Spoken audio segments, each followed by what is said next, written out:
Hey guys, welcome back to another episode of Federico Talks Watches. Today I'm answering some more of your questions. Questions such as, will Breitling ever do better in their sales, particularly in the aftermarket? Which Moser would I design if I had the choice? And if you're going to buy Rolex Hulk, which one is worth more? All that and more in today's video. Now, of course, before we get started, customary wristwatch check. Today I'm wearing my Seiko SKX, my trusty Seiko.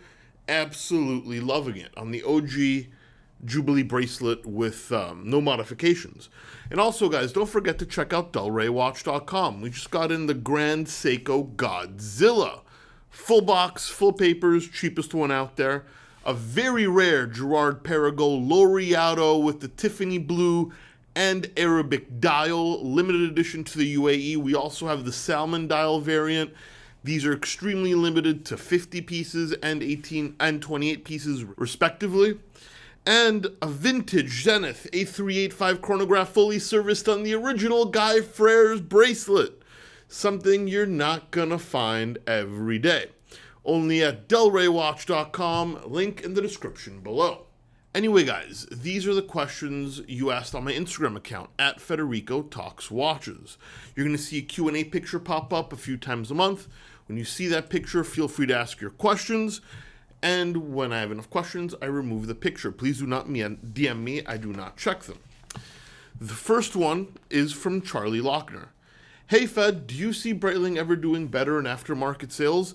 Yes, I do. They've actually are doing already a lot better with their new designs. The values are holding better than they once were, but you got to remember this is a very long process. It could take years for a brand to slip and years for a brand to pick back up, and picking up is much harder than slipping. So Breitling is doing a lot better, but still has a ways to go, but I do notice a difference. 1016 Wolfie. Hey Federico, love your videos and honesty. Thank you. If you could design your own Moser, what complications and features would you include? Easy. Love Moser, one of my favorite brands. I own 4 of them.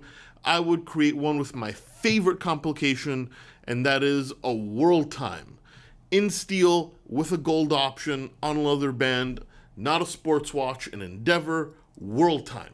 That would be a watch I would buy immediately. I don't know about everybody else, but I'm a lover. Tebow DDW. Hello, Fed. Thanks for all the videos. I really love it. Thank you, bud. What would you suggest as a first vintage watch? Vintage watches are tricky. You need to know what you're doing. They can be expensive to maintain. As a first vintage watch, I would get something that obviously A, you like. B, don't get something super rare. Get something common, like an Omega Seamaster or a Girard Perregaux Seahawk.